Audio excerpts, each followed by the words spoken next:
So today I'm going to be doing a dough bowl craft. I'm going to be filling it out. I saw one on Pinterest that I really liked, and so I'm kind of modeling after that one. I'll show you a picture of it, and then we'll see what ours turns out like.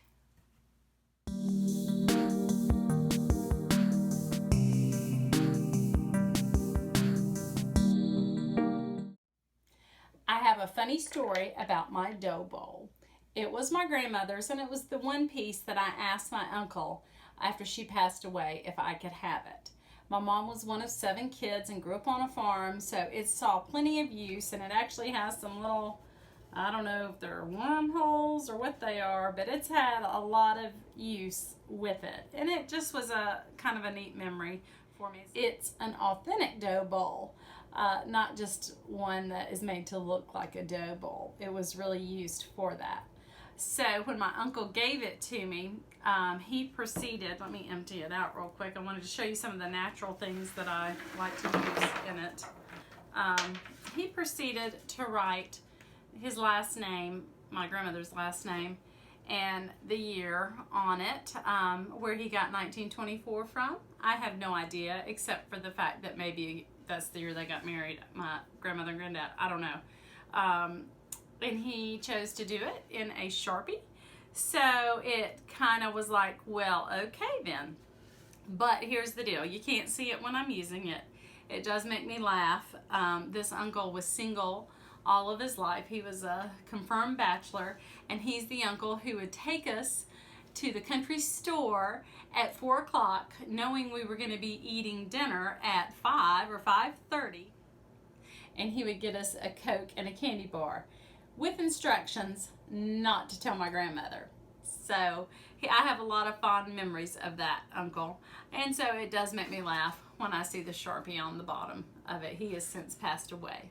So let's go ahead and fill it. Like I was saying, I do use Spanish moss sometimes just as a filler, and then you can see I have all the nuts in there. These are old nuts, so anytime in the fall I always like to buy fresh nuts to put in my nut bowl. I keep a nut bowl out with the crackers and everything.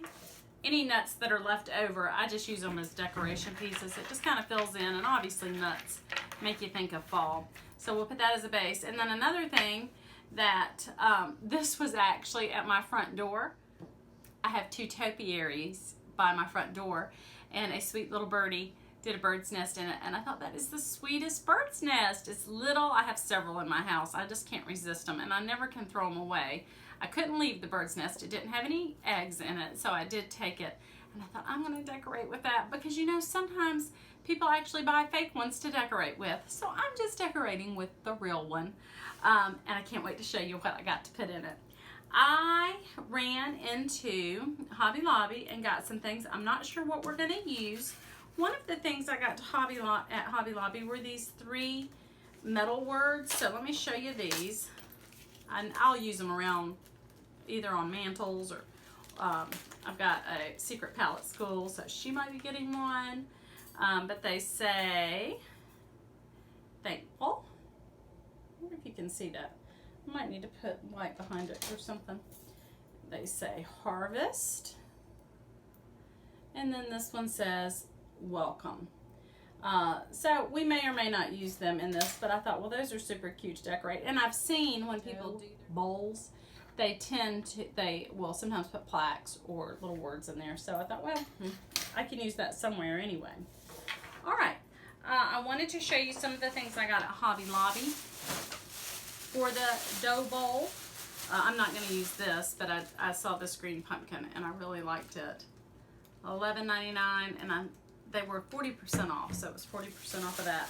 And I like to add a pumpkin or 2 every year, and then I like the way this pumpkin looked. Now this is a little smaller. He might, I will cut that off.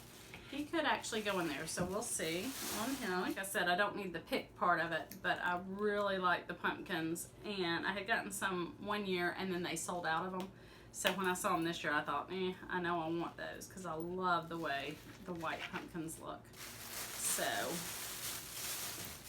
and the picks, all you need to do is get your wire trimmers, and you can just trim it right off if you don't need it for a pick. But if you were doing an arrangement, you know, you can use that to kind of make it sturdy in the arrangement. So that might be nice. All right, so these are the items that I got at Hobby Lobby I thought I might use. I want to show you some of the items I got at a local home decor store. I was thinking about it the other day and I thought, why do I like to shop at home decor stores so much? Why that is. I always thought it was because I never knew him, but my husband's grandfather owned a gas station, and so he always supported shopping locally and how important that was. So I've always thought that's where the roots came from, but then it dawned on me today when I was thinking about it that when I was in high school and college, every weekend I worked at a store on Main Street in Tucker, Georgia, and it was called the Old Grey Goose, and it was a home decor store, and that's where I learned how to make bows. I've got the bow video on there, and that's really where I learned to decorate a lot of my vignettes.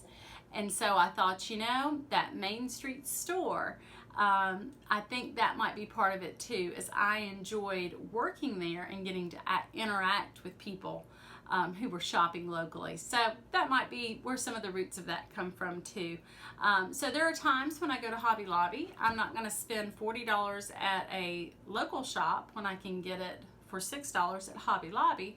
But then a lot of times they'll have specialty items, and I don't spend a ton, but still $30 or $40 helps them be successful, and it lets me get some unique items. And that's really what I like to do, is buy unique items at the specialty stores. So let me show you some of my finds.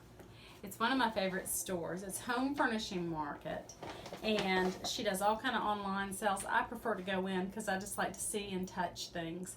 So I'm going to show you some of the things I got, and then we'll load up the dough bowl. Would you believe this is my third time to film my dough bowl, trying to show you how I loaded it? The first 2 attempts, I had technical difficulties. So this time, instead of unloading my bag and showing you everything, I'm going to deconstruct my dough bowl and tell you where I got everything, and then I'm going to show you a really cute hack from gray pumpkins from the dollar spot at Target that were $3, how I kind of spruced them up a little bit. So let's go ahead and get going with that. Here is my dough bowl. I got the white pumpkins from Hobby Lobby. Of course, all of their fall stuff is 40% off, so they have the picks on them. If you don't like the pick, you can just use your wire cutters and cut them off, but they do help them to stay where I want them to be in the dough bowl. One of my favorite things that I got at my little store on Main Street were these cute pumpkins.